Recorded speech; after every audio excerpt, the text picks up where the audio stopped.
and thank you for joining us on Forward, your show just for the College of Education at Mississippi State. Today is very exciting because we have two new department heads that are joining us on the show, and later we're going to be talking to Dr. Eric Moyen, who is now the department head of educational leadership. And today we're going to start with Dr. Trey Martindale, who is now the department head of the Instructional Systems and Workforce Development. Welcome to our show. Thank you so much, and welcome Whitney. to the College of Education Thank family. you very much. We're so glad to have you both here. So I just want to start off by kind of giving us a little professional background of, you know, where you came from. I know you came from Tennessee, and we're in the SEC still, so that's awesome. But if you just can give us, you know, some background. Sure. I was not too far away. I've been a professor for about 20 years, and most recently at the University of Memphis, so just up the road, not too far away. I was there for about 12 years.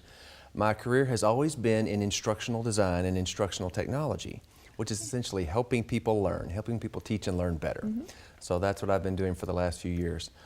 Did come down here just about 6 months ago and settling in, and glad to be here in instructional systems and workforce development. A really nice welcome from the college, and so Great. My preparation is really working as helping teachers and helping people in industry to improve their employee training or teacher training. So that often means working as a consultant, helping businesses where they say, we have problems with our teacher training, we have problems with our employees learning, and so I'm trying to help them, and then prepare people to do that same thing. That's great. Well, that's amazing. And I know that now we have our MSIT program that is online now, so anyone can enroll, and they don't actually have to come to the Starkville campus. So that's huge for our department. I know that for sure. That is right, and that's actually my area of research, is online learning and how it works. So that's part of the reason I was attracted to this position here. So we do have the completely online master's degree, and now we're launching an online undergraduate degree in industrial technology. So I can talk more about that if you'd like to hear about definitely. that.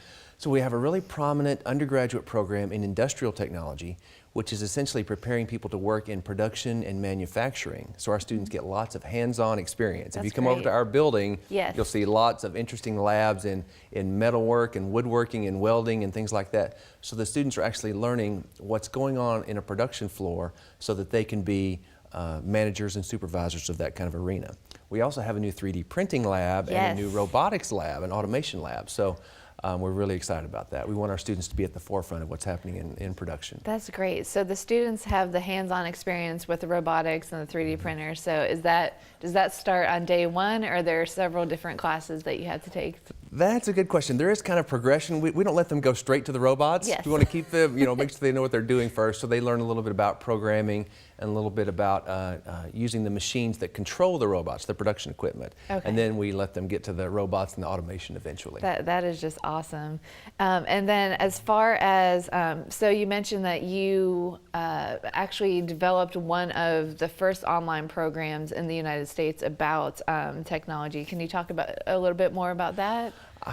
Yes, I'm old. I've been in online learning for a long time. So I actually started my career at the University of West Florida, which was a fantastic institution not too far from here. And we developed one of the first online master's degrees in instructional technology. And at that time, we were actually teaching via video conference. So we had a remote classroom and a local classroom, and we're teaching back and forth there. And then that's kind of when when broadband internet access was becoming prevalent to everyone. Again, I said I'm old, so this was back in the 1990s. That's fine. So we developed some of the first completely online courses. And so then I actually moved to East Carolina University, where they wanted me to do the same kind of thing. So we developed online programs there, and then the same thing at the University of Memphis. So I've kind of been a serial program developer over time. That's amazing, though. And then you also, this year was very exciting, you became the AECT president. Can you tell us some more about that? I can. My professional service has been with an association called AECT. It's the Association for Educational Communications and Technology. Okay. It's essentially the flagship organization for people working in instructional design. And so it's an international association of about 2,500 scholars from around the world. And I've been a member for a number of years and a board member, and this past year I was elected president. So really excited about that. It's nice for me, but it's a really neat opportunity for our department in terms of recognizing our program and sort of raising the prominence of that. That's great. Well, we're so excited that you're here, and we are just so happy that you're able. I mean, I am a grad from the ISWD, That's so right. I am very, very happy that you're here. We are going to miss Dr. Ford, but she is fantastic as well. But we are so happy that you're here, and thank you so much for being on the show. Well, thank you so much. Coming up next, we have Dr. Eric Moyen, who is the department head for educational leadership. So just stay tuned, and we'll be right back. Our world is changing. The way we work, the way we connect, the way we see things around us. At Mississippi State University, we're agents of change, creating our own bright futures, solving real problems, turning challenges into possibilities, and lighting the way to a whole new world of emerging markets. Through MSU's new state-of-the-art Center for Entrepreneurship and Outreach, we're collaborating across campus, sharing perspectives and resources of multiple disciplines to power dreams. But we're so much more than dreamers. We've launched hundreds of student-led businesses, earning millions in revenue, and impacting our state's economy in new and creative ways. We're the next generation of business leaders, and we're ready for a changing world. How do we know we're ready? Because we're the ones changing it.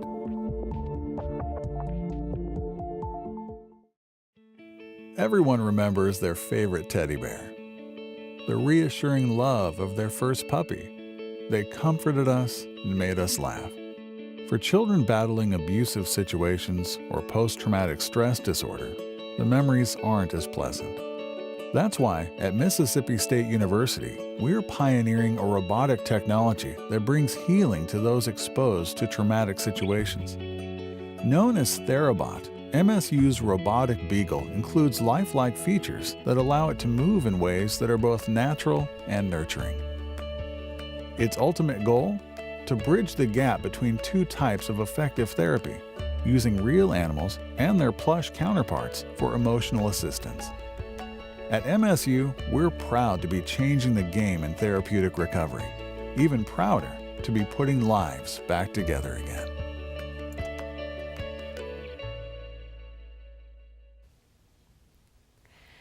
Hi, and welcome back. We have Eric Moyen here with us, Dr. Eric Moyen, and he is the new department head for educational leadership. So thank you so much for coming. It's a pleasure to be here. Thanks for having me. Again, we're so glad to have you here as a department head and in the College of Education. Mm-hmm. And you are coming to us from Lee University, is that correct? That's correct. Can you tell us a little bit more about your time? Sure. Home is Lexington, Kentucky. Okay. And I've spent the last 13 years at Lee University, which is in Cleveland, Tennessee, just north of Chattanooga. Mm-hmm. At Lee, I was a professor in the College of Education, doing both teacher prep and teaching those who would go into school leadership. And then I directed the Office of First Year Programs, became department head, moved into full-time administration as assistant vice president for academic affairs. Mm-hmm. So I had my hand in a lot of different things, so it was a wonderful experience, but it's mm-hmm. nice to be here and have a focus. Just one focus. Right. Just one office to focus on. That's great. Well, what actually brought you to Mississippi? I know that, you from Tennessee, Kentucky, mm-hmm. so, SEC right. all the way. Yes, absolutely. But what kind of drew you to coming to Starkville? Well, I was interested in being at a research university. Mm-hmm. I thought that's where I wanted to end up. And when I came here on campus, one, there are a number of innovative programs. It is mm-hmm. great to be at an SEC institution, everything that's going on, but that coupled with really nice people. Mm-hmm. I mean, it's just a really nice place to be. And when I left, I thought, I hope they offer me a job because I like it here, and it was great. So. Well, that's awesome. I'm glad that we were able to offer mm-hmm. you that position. Starkville is a wonderful place, mm-hmm. and we're very excited that you're here. Can you tell us a little bit more about what's going on in the Department of Educational Leadership? Sure. The department is divided into 3 programs. Okay. We have P12 Educational Leadership. That's for people who want to become principals, superintendents work in central offices. Then our second program area is community college leadership. We have an outstanding program that's really been a national leader in training presidents and executives at community colleges. And then our most recent addition is a higher education leadership track. So if people want to get a PhD and then go either work as administrators in universities or faculty members who study higher education in general, they can do that. And so that doctoral program is the most recent one that we've had. We're moving in a lot of areas.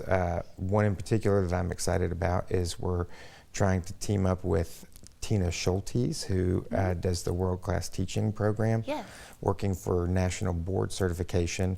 And we're working with her to devise a program of teacher leadership, because one of the challenges in any state that struggles with their budget, actually a challenge anywhere, is if you have a great teacher,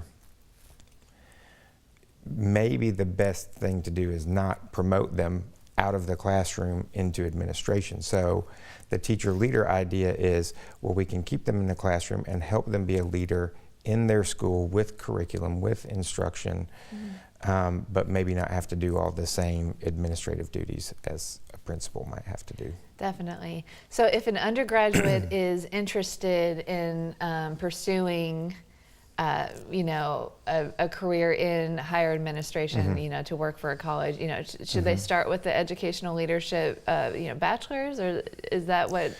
Well, actually, all of our programs are graduate level. We have no undergraduate classes because in all of those different areas, higher ed, community college, or P12, before you move into administration, you have to start working there in some capacity. So most of our programs are designed for people who are currently employed, whether it's a local school system, community college, working at Mississippi State or elsewhere. And then that's when people say, hey, I think I would like to move into some form of leadership, and that's where we step in. That's great.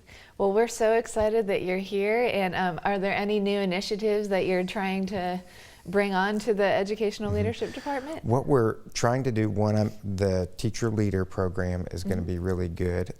We're trying to emphasize in the community college program, it's not new, but we're trying to rebrand our community college leadership program, which is a Master of Arts in Teaching. We had that so that people could teach at community colleges, but as more and more schools move toward dual enrollment, we're trying to rebrand that to let people know if you are teaching in high school and want to teach dual enrollment courses, this is one of the best ways to get certified to be able to do that. That's awesome. Well, thank you so very much for joining us. Thanks and for having welcome me. to the College of Education family Great. here at Mississippi State in Starkville. We're so glad that you're here. And thank you so much for joining us, and we will see you next time. Have a great day.